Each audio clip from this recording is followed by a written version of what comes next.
Hey guys, Marsningen here, bringing you another Dragon Ball Z Dokkan battle video, and so today we are jumping in to try out a team build here that I've cooked up. So the GT Bosses category was released on both versions of the game alongside the GT Heroes category with the new Goku and Vegeta, but as of yet there is no leader for the category, or no specific leader.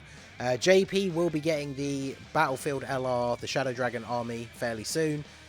They are a 130 lead for GT Bosses. They're a very solid unit. They support GT Bosses as well, so obviously very good, but still no summonable leader, so we speculate that the Part 2 LR might be a GT Bosses LR, hopefully Super 17. But I decided to make up this team for running sort of a GT Bosses team on Global. So we are taking advantage of the Tech JANEMBA having the secondary leader skill of 130 for extreme types, so the same as the Shadow Dragon LR, and then obviously the two JANEMBAs are getting the full leader skill for the Corroded Body and Mind. And then yeah, we got our GT Bosses team, so we're going to be running Super 17 alongside the newly awakened Rildo. This guy, now that he's awakened, is really good. He greatly raises defense for one turn on Super. He also infinitely stacks attack and he lowers attack. And then he's a support unit for GT Bosses, gives everyone 2 key and 40% defense. And then yeah, he's got solid start of turn defense. He gets his attack buff when he super attacks, so that's fine. And then yeah, he does get a bunch of bonuses when you are fighting a GT Heroes enemy, which actually I guess technically Pan, when we get to her, is going to be able to activate that. But yeah, there's not a lot of events in the game outside of like the specific characters like Dokkan Fest events where you're going to be able to activate that, but he's still very good anyway, just for the fact that he's going to provide support to everybody else on the team other than the JANEMBAs. But we're going to use both the JANEMBAs as third slot floating units, because hopefully we're going to be able to get their 4 type orbs every turn, and that gives everybody on the rotation a buff. So we are essentially using them as a support unit. Just hopefully we can make it so that we get those 4 type orbs. We've got to be careful how we collect our orbs each turn, so we can try and make that a possibility every single turn. We don't necessarily need to prioritize getting the 2 rainbow orbs, although obviously he will tank a lot better if we do.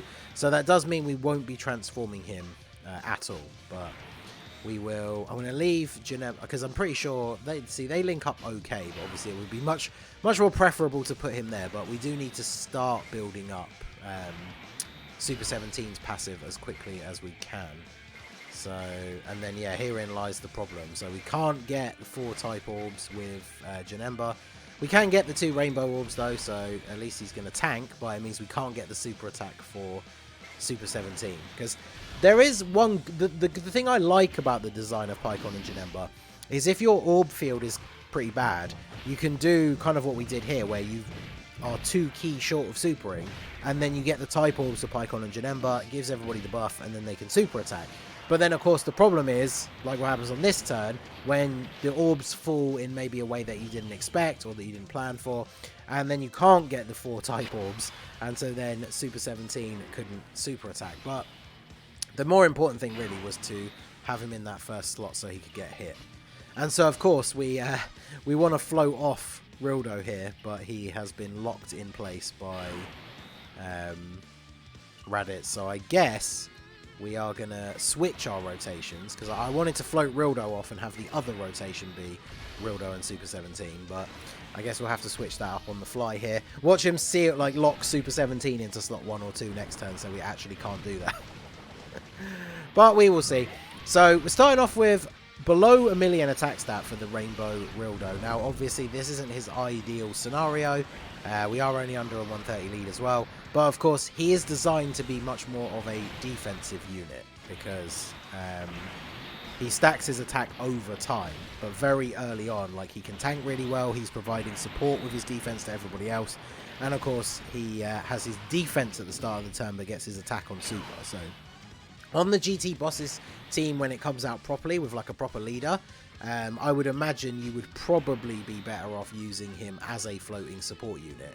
But I mean, look at this again, like, we can't get 4 orbs regardless of where we go. So we'll get the 2 rainbow orbs here, as long as we can get 4 type orbs, which we should be able to do. Yeah. So if we get the 4 type orbs with this JANEMBA, that at least means that he can super attack. But Yeah, super awkward. I just really don't like... If he just had the same restriction as Pycon, where it was 1 type orb and 3... 3 type orbs, 1 rainbow orb. I don't think that would make him, like, brokenly good, because there would still be those turns where you can't get it. And JANEMBA arguably is much better when he's transformed, at least in terms of offense. So in this situation, like, we're just trying to use him as a support unit, and it becomes very difficult. And honestly, like, we were having this discussion on the timeline. I think it will be yesterday by the time this video goes up. But the Super Battle Road is where he really sort of starts to show, like, his weakness, because especially in Extreme Super Battle Road, it's obviously very difficult. If you can't get the two rainbow orbs and the 4 type orbs, even after supering where he raises his defense, he gets absolutely destroyed. So, speaking of absolutely destroyed, of course we get attacked multiple times and super attacked with Rildo before we get to raise our defense. Once we raise our defense, we don't take any damage. So, of course, all the attacks had to come in slot 1. And unfortunately, Goku is one of the hardest hitting enemies on the Goku family stage, unsurprisingly. And you can't lower his attack. So, one of the big bonuses of the STR Omega is having that passive attack lowering. Something that makes him incredibly good in Super Battle Road. And yeah, here, unfortunately, we are not able to take advantage of that at all. And look at this, no links whatsoever on this rotation. So, we'll go ahead and do this. Is there any way I can actually get 4 type orbs for the other JANEMBA? If we do... See, there's reds up here. This is just super awkward, and that's why I don't like his design, because I don't want every single turn to have to be a Tetris simulator where I'm trying to figure out where the orbs are going to drop so I can get 4 type orbs. And as you can see, this is going to be one of those turns where we don't get 4 type orbs or 2 rainbow orbs. So even after supering, he's going to take a fair bit of damage, I would assume. But at least with our JANEMBA, we got the 2 rainbow orbs on top of the typing orbs. And then he's able to tank okay. So, you know, as long as you can get the orbs, it's not that bad. Especially because both JANEMBAs here, mine and the friend, are both 55%. So as long as you can get the orbs, it's not too bad. But because the restriction is as bad as it is, it just makes it really difficult sometimes. And obviously, bear in mind, we do have the damage reduction from the Princess Snake active as well. That is a very good point.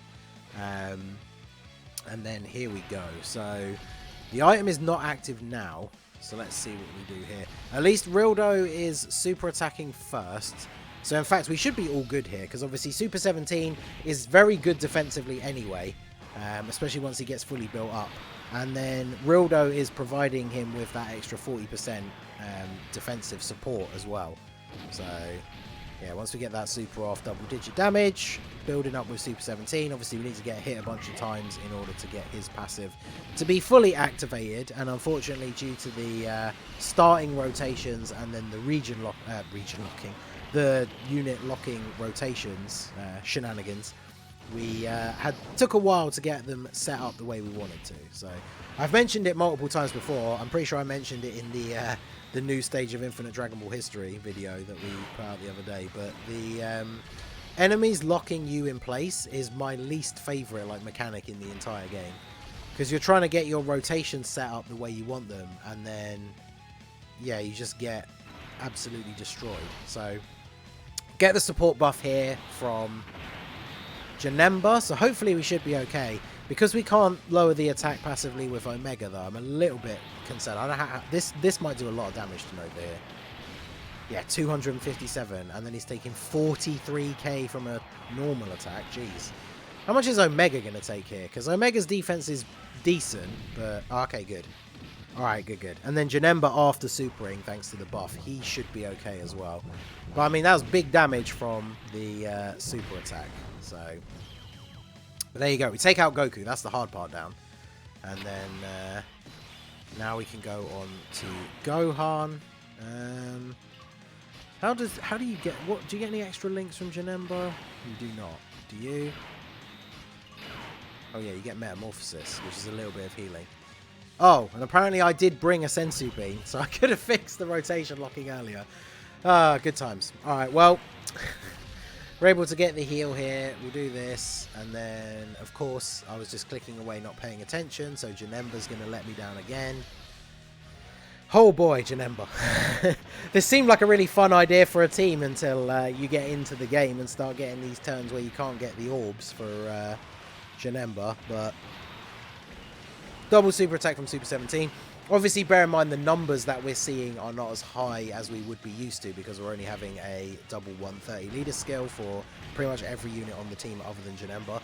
But, I mean, they're still putting out pretty decent performance because the thing you got to remember is the Shadow Dragon's LR that's going to come out is 130.